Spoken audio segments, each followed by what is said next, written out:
Laquan McDonald's troubled childhood and Dcfs killed him, not the police. Laquan McDonald's troubled childhood and Dcfs killed him, not the police. Thank you for tuning in to the Black Political Buzz Network, and my name is Laurel. Today's vlog is about the troubled childhood and murder of 17-year-old Laquan McDonald. By now, you've heard about this story in the media, in the mainstream media, social media, online media, daily newspaper, digital newspaper. It's made worldwide headlines because the way the young man died was so tragic. Laquan McDonald was a black 17-year-old teenage male. He was shot 16 times by the Chicago police. At the time of Laquan McDonald's death or murder, he was a ward of the state of Illinois. Prior to Laquan McDonald's murder, Laquan had spent most of his life in foster care. He first entered the foster care system in the state of Illinois at the age of 2. Then he re-entered the system at the age of 3 after one of his mother's boyfriends beat him mercilessly. He then was later on, he was then handed over to his grandmother. His grandmother loved him, treated him, gave him the love and care and attention that his biological mother never gave him. Apparently, his biological mother saw Laquan as just, a check, food stamps, Section 8 vouchers. She didn't see him as a human being who came from her womb, who needed nurturing, parenting, guidance, love, attention. No, Laquan was a welfare check and food stamps and a Section 8 voucher and, those things. And sometimes Laquan was an inconvenience to his mother, a great inconvenience. That's why the grandmother had him so long in her care. Well, the grandmother died at some point, and Laquan ended up, once again, into the hands of foster care. And then the foster care system found someone else in Laquan's family that was willing to take him in. I think it was an uncle. But the uncle had a living girlfriend who did not want to be an instant mother to Laquan. By this time, Laquan had a sister. By this time, Laquan's irresponsible, unloving mother had another child. She had a girl. So Laquan had a sister. Well, after Laquan McDonald's grandmother passed away, this is the woman who had provided him with some remnants of love during his short life. After Laquan's grandmother passed away, after she died, he ended up back in foster care. And the foster care system found someone else in his family that was willing to take in Laquan and his younger sister. This was an uncle, but the uncle had a living girlfriend who did not want to be mother to Laquan and his sister. So Laquan and his sister, of course, had difficulty adjusting to this new environment. Even though they were family members of Laquan and his sister, it was a different environment than what he was used to. The uncle and his living girlfriend may not have provided that love and nurturing and care that the grandmother provided Laquan and his younger sister. Well, at some point, Laquan's sister snuck out of the house one night, out of his uncle's house one night, and she stayed out all night. And when she returned the next morning, his uncle's living girlfriend did not want to allow Laquan's sister to regain entry to the home. So then Laquan and his sister ended up back in foster care again. Apparently, Laquan was then sent to a foster care group home, some kind of foster care group home program in Illinois. While in that environment, Laquan began to adjust. Now, while Laquan was in foster care, during his time in foster care, not at the group home, but during his time in foster care, because, he spent most of his life in foster care. Laquan had been sexually molested. He was sexually abused as a boy. But anyway, at this most recent foster care group home where Laquan was living, he began to adjust because apparently the administrators and the teachers there began to talk to Laquan about him, having a future, a real future.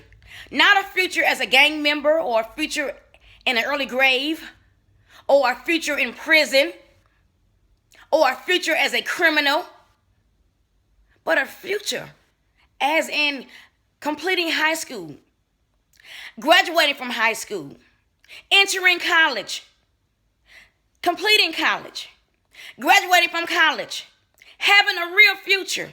And the program's administrators at the foster care group home where he was living and the teachers said that Laquan began to see light at the end of the tunnel.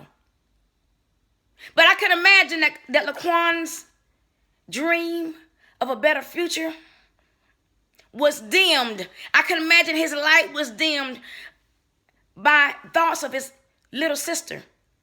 What about my little sister? He probably went to bed at night thinking to himself, because Laquan had been molested sexually while he was in foster care. So maybe he thought that his little sister, that someone was touching his little sister, that his sister was somewhere being touched inappropriately, that someone perhaps was molesting her too. He was hurting on the inside.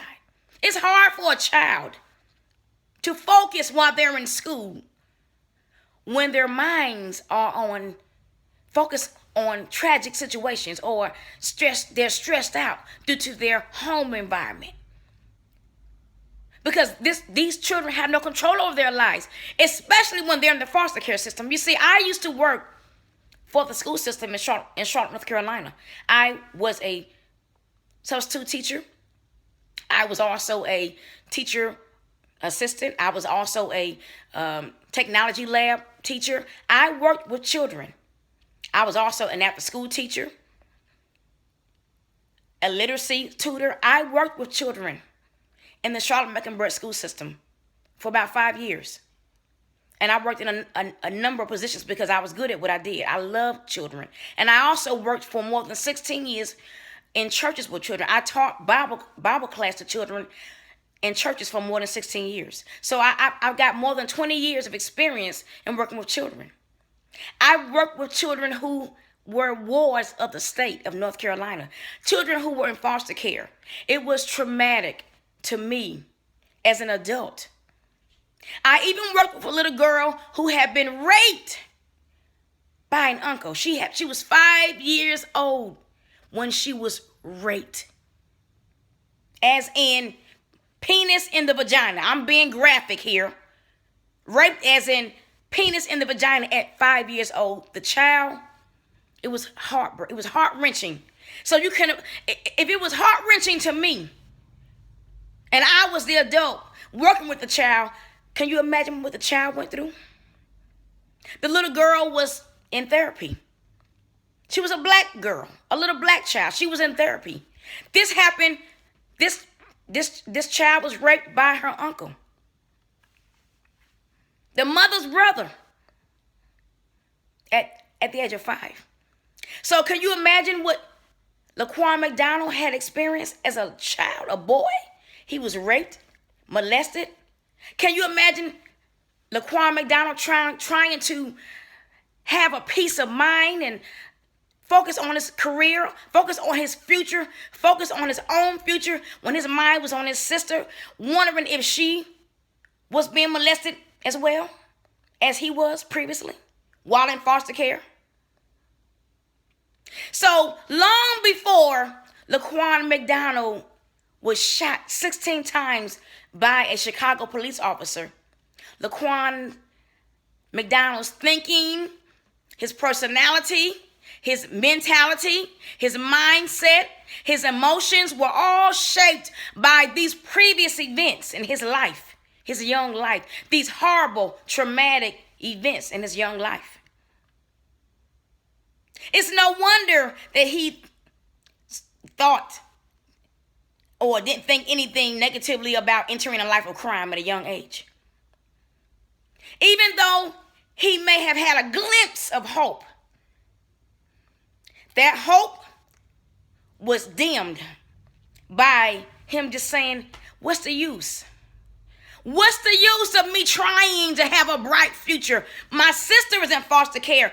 I'm 17 years old and I'm still in foster care. Nobody cares about us. Nobody cares about me. Why not go out there and commit crimes? Why not join a gang? Why not fight the police? Why not hate the police? Why not hate the world? Why not hate myself? So long before he was shot 16 times by a police officer in Chicago, Laquan had already somewhat given up. He just maybe he just didn't have the courage to take his own life. So Laquan died. I would say his murder or his death was actually an act of suicide by police. Laquan committed suicide by police. Now the media and the Black Lives Matter protesters, they want to vilify this cop who should not have shot him 16 times. I repeat, the cop should not have shot him 16 times. But Laquan was already dead. He was a walking dead person due to his childhood and Dcfs. But all we want to blame is the cop that shot him 16 times. We just want to blame the cop. Now, I'm going to revisit this later. I'm going to talk about this later because this is a very touching situation. It needs to be analyzed more thoroughly. But Laquan McDonald was killed by his childhood and Dcfs, not the police. Thank you for tuning in today. This is Laurel. Have a great day and goodbye.